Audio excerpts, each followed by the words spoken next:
Welcome, brave souls. Tonight we delve into the chilling tale of the dark room, a story of forbidden doors, consuming voids, and reflections that twist reality. Beware, for some secrets should never be uncovered. Dare to face the darkness? Let the nightmare begin. It began on a rainy Friday night. I had recently inherited my late uncle's mansion. The eerie structure loomed in the darkness, shrouded in mist. Its windows seemed like black eyes staring. The lawyer's letter mentioned a single rule: never enter the dark room. Curiosity gnawed at me, but I dismissed it for now. The mansion smelled of damp wood and age as I stepped inside. The dimly lit corridors were lined with portraits, their eyes seeming to follow me. Thunder rumbled as the storm grew stronger outside. The letter included a keychain with several keys, one labeled DR. My mind kept drifting back to the warning. A gust of wind slammed the door shut behind me, making me jump. I locked it quickly, but the creaking echoes lingered in the massive hallway. The air felt heavy as I explored the ground floor. Dusty furniture sat frozen in time. One particular door stood out, a black one, locked and cold to the touch. It had no handle, just a keyhole that seemed to breathe. Was this the dark room? Shaking off the thought, I made my way to the kitchen. It was oddly pristine, as though someone had cleaned it recently. The fridge hummed and a single light bulb flickered. I froze when I noticed something, a faint tapping sound coming from upstairs. My instincts screamed to leave, but I couldn't. It was my house now, and I wasn't about to let paranoia win. I climbed the staircase, each step creaking loudly. The tapping grew louder, more rhythmic, like someone drumming their fingers on wood. At the top of the stairs, I stood in front of a closed door.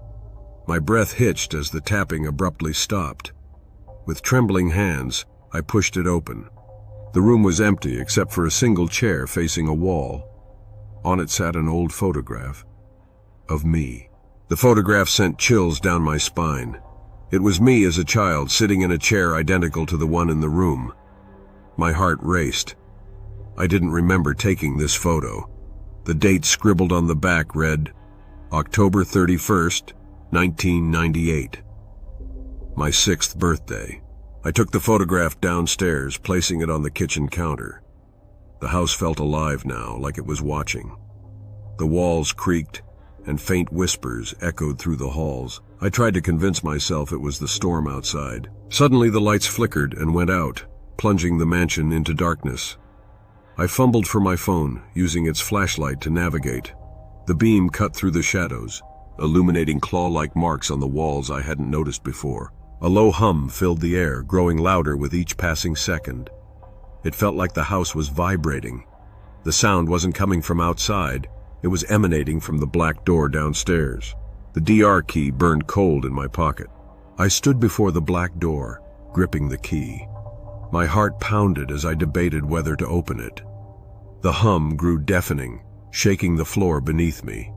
I whispered to myself, "This is insane," but something compelled me to turn the key. The door creaked open an inch before slamming shut violently. I stumbled backward, dropping the key. The hum ceased instantly, leaving a suffocating silence. A deep voice growled from behind the door, "Not yet." Terrified, I ran to the living room, locking every door I passed. I sat in the corner, clutching my knees, trying to calm my racing thoughts. The air grew colder. My phone buzzed. It was a message from an unknown number. "You've seen too much." I stared at the message, my fingers trembling. How could anyone know what I'd seen? The phone buzzed again. "Leave now, or face what lurks in the dark room." My blood ran cold. I looked around, half expecting to see someone. The storm outside intensified, rattling the windows. I decided to leave. Grabbing my coat, I bolted for the front door. It wouldn't budge. The locks refused to turn. My reflection in the glass twisted, smiling at me as I screamed.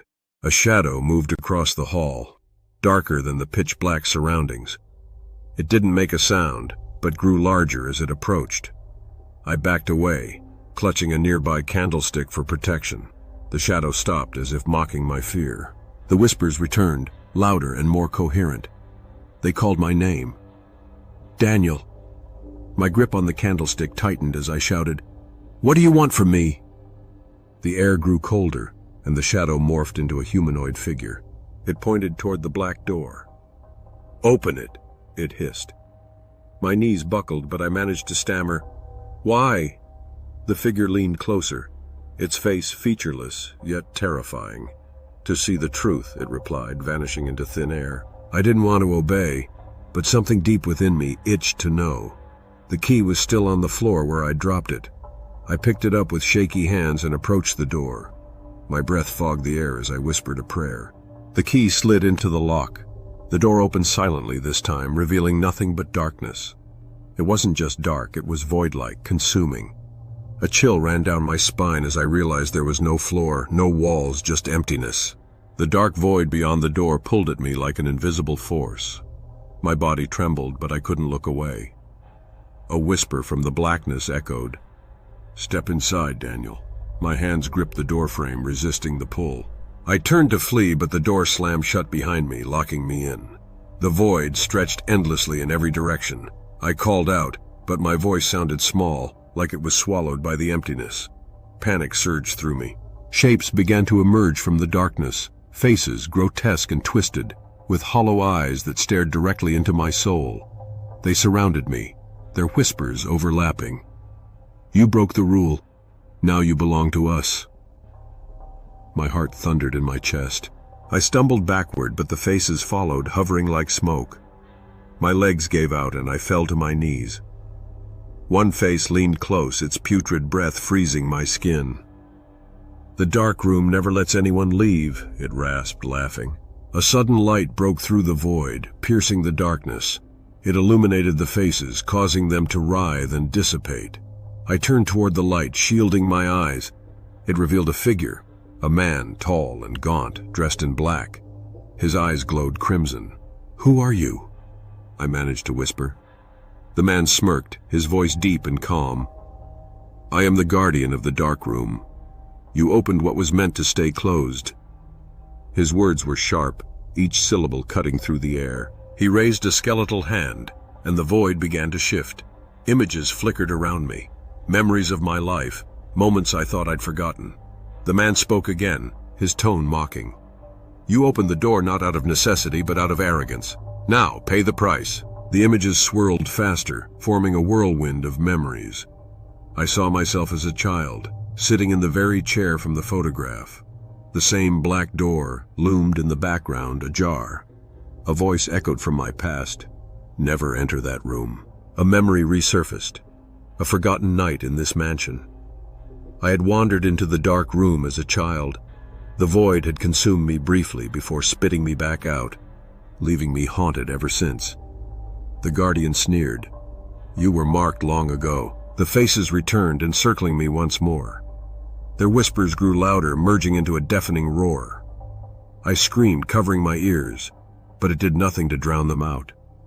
The guardian stepped closer, his presence overwhelming. "This is your end, Daniel." I begged for mercy, tears streaming down my face. The guardian paused, tilting his head. "There is one way out," he said. "The darkness takes another in your place." My heart sank. Someone else had to suffer for my mistake. Memories of my family flooded my mind. I shook my head, refusing to sacrifice anyone I loved. The faces howled in approval, sensing my despair. "Then you remain," the guardian declared, raising his hand again. The void began to close in. The walls of darkness tightened, crushing the air from my lungs. My vision blurred as the faces grinned in unison, chanting my name. Just as the void consumed me entirely, a faint voice broke through. A child's laughter. "Come play with us," it said. I awoke on the mansion floor, gasping for air. The black door was gone, replaced by a blank wall. The house was silent, but I knew the truth. The dark room hadn't let me go. It had only begun its torment. As I turned to leave, I saw my reflection in the window. It wasn't smiling. It was screaming. The story may have ended, but nightmares have a way of clinging to you, following you into the dark. Tonight, when the shadows lengthen and you feel that creeping dread, remember, some nightmares don't end when you wake up. If this story left you uneasy and you crave more terror, hit the like and subscribe button. The real nightmare is only just beginning.